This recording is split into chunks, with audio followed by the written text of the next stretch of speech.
뉴스를 보기 시작합니다. 오늘은 사익 편취 의혹 벗은 이혜진, 제재 칼날 위에선 김범수라는 제목의 기사부터 보겠습니다. 한국일보입니다. 공정거래위원회는 그동안 개인 회사를 통한 사익 편취, 그리고 네이버와의 부당거래 의혹을 받아온 이혜진 네이버 글로벌 책임투자자에 대해 무혐의 결정을 내렸다는데요. 민주당 김종민 의원이 입수한 자료에 따르면 이혜진 글로벌 책임투자자는 경영 컨설팅과 투자를 목적으로 하는 회사 지음을 세우고 주식회사 대웅 지분을 확보했습니다. 문제는 대웅제약이 이 책임 투자자가 창업한 네이버와 손잡고 다나 데이터를 세우면서 발생했다고 합니다. 공정위는 대웅의 지분 가치가 올랐지만 연계하기에는 무리가 있다며 부당거래 여부는 지속적으로 모니터링하겠다고 밝혔습니다. 반면 비슷한 혐의로 공정위 심사를 받아온 카카오 창업주 김범수 미래이니셔티브 센터장은 법망을 빠져나가지 못했습니다. 공정위는 김 센터장이 100% 지분을 보유한 K큐브 홀딩스가 카카오의 의결권을 행사한 것으로 보고 구체적인 제재안을 논의하고 있다고 합니다. 다음은 한겨레입니다.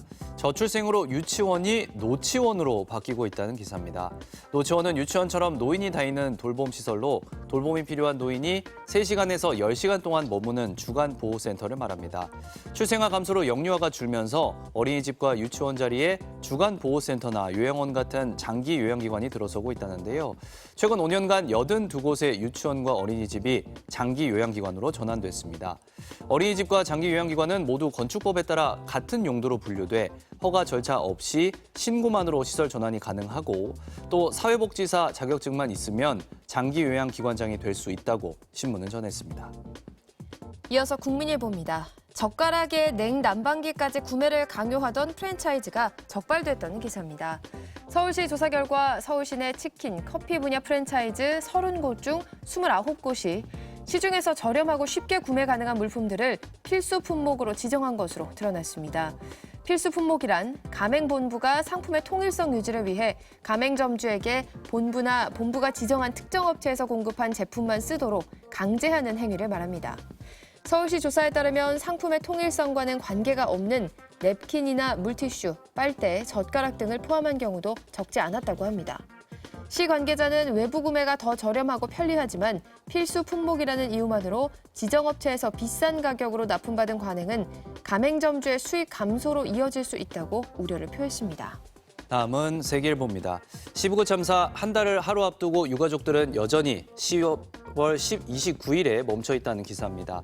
참사가 발생한 서울 용산구 해밀턴 호텔 옆 골목과 이태원역 1번 출구는 여전히 희생자를 추모하는 마음들로 가득 차 있었다는데요.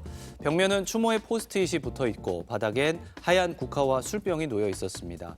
이번 참사로 가장 상처가 큰 유가족들은 정부의 참사 원인 규명과 책임자 처벌, 유가족의 소통 보장을 요구하고 있는데요. 희생자 65명의 유가족은 12구 이태원 참사 희생자 유가족 협의회를 만들어 희생자들의 죽음에 대한 진상을 규명하고 책임자들에게 합당한 책임을 물을 것이라고 신문은 전했습니다. 끝으로 서울신문입니다. 저축은행 상반기 소액신용대출이 5년 이래 최대인 1조에 육박한다는 기사입니다. 담보 없이 300만 원에서 500만 원 한도의 돈을 빌릴 수 있는 소액신용대출은 금리가 20%에 가깝지만 신청 당일 바로 돈을 빌려주기 때문에 시중은행에서 돈을 빌리기 어려운 소상공인과 저소득층이 주로 사용합니다. 올해 상반기 전국 79개 저축은행 소액신용대출 규모는 약 9,400억 원으로 2017년 이후 최대를 기록했다는데요. 문제는 연체율이 동반 상승했다는 겁니다. 올해 상반기 저축은행 소액신용대출 연체율은 7% 근접했는데요. 연체율이 지속적으로 오르면 저축은행들이 리스크 관리 차원에서 소액신용대출 규모를 축소할 가능성이 크다고 신문은 전했습니다. 지금까지 뉴스 열어보기였습니다.